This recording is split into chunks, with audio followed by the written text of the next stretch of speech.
Good evening, everybody. Pushback today from New York State after President Trump removed federal protections for transgender students. Governor Cuomo stated today, I am urging the state education department to issue a directive to all public school districts, making it clear that regardless of Washington's action, the rights and protections that had been extended to all students in New York remain unchanged. Ashley Edlund has more reaction. I knew that something about me was different as a pretty young child. I just didn't have the vocabulary for it.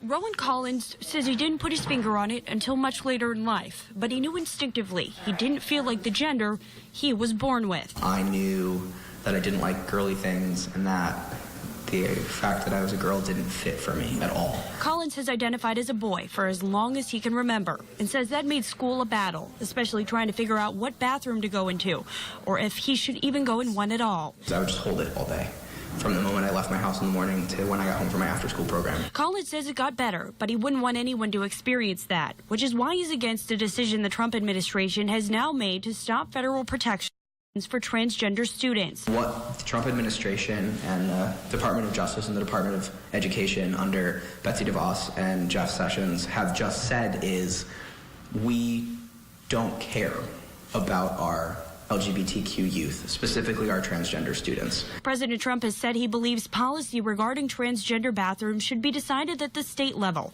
something that is an issue with the State Department of Education, as well as Collins. In a statement they issued to schools across the state, they said, quote, the Trump administration's decision to rescind the guidance sends a dangerous and divisive message and threatens some of our most vulnerable young people. We reached out to the Rochester City School District, who told us they will follow the Obama administration guidelines. We will continue to support our students following the guidance from the State Education Department, exactly as we've been doing before. We take that to be the current state of the law.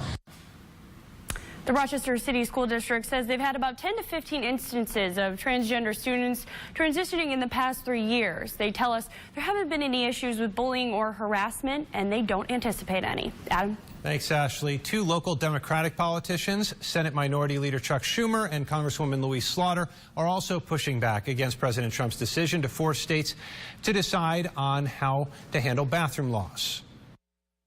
America's always believed in equality. We've had a long march with a lot of bumps in the road seeking equality, and the president rescinding this order is a step backward. But why he would, with everything we have to do and all the problems that we've got, would single out a group of people for that kind of regulation, to me, seems utterly cruel and useless. Now, should people be allowed to use the bathroom they identify with, head on over to our Facebook page and leave us your comments, or you can tweet at us at @news_8 when you get to Twitter.